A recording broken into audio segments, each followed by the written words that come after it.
मैं चाहती हूँ कि तुम सिसक सिसक के मरो,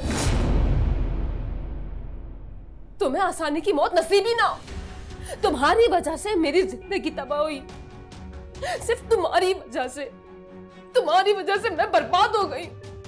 मेरा घर, मेरी माँ, मेरी जन्नत सब तबाह कर दिया तुमने।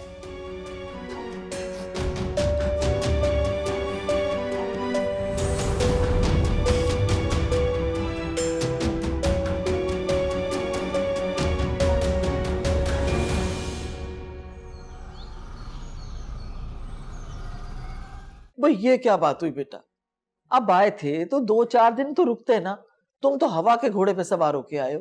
अम्मा छुट्टी लेकर नहीं आया था, कहीं मसला ना हो जाए, इसीलिए बस जल्दी जा रहा हूँ। लेकिन मैं एक बात बता रहा हूँ, अगली दफा आप भी तैयार रहें बस। तैयारी करो?